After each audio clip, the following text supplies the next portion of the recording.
अव्यक्त महावाक्यों का सार, ज्ञान मोती।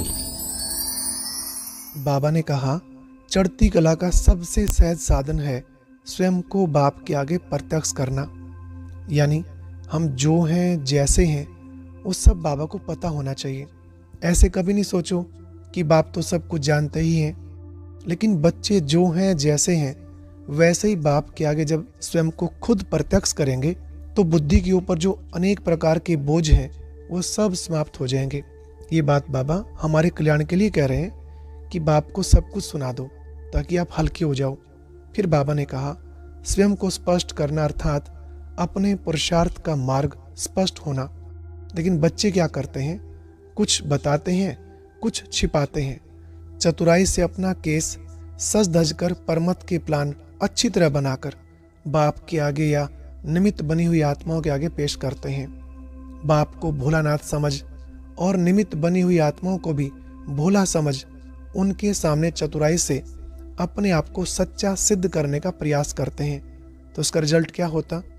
बाप दादा या निमित्त आत्माएं सब कुछ जानते हुए भी खुश करने के अर्थ अल्पकाल के लिए हाँ जी कह देंगे, क्योंकि जानते हैं कि हर आत्मा की सहन शक्ति और सामना करने की शक्ति कहाँ तक है। तो इस राज को जानते हुए वो कभी नाराज नहीं होते।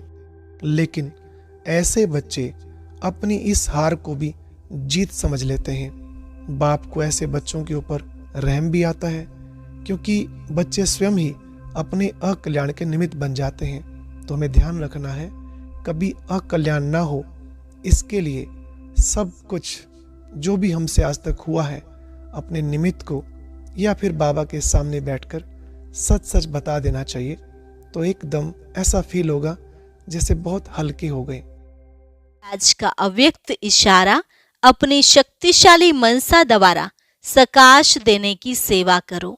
जैसे ऊंची टावर से सकाश देते हैं, लाइट माइट फैलाते हैं, ऐसे आप बच्चे भी अपनी ऊंची स्थिति अथवा ऊंचे स्थान पर बैठ कम से कम 4 घंटे विश्व को लाइट और माइट दो।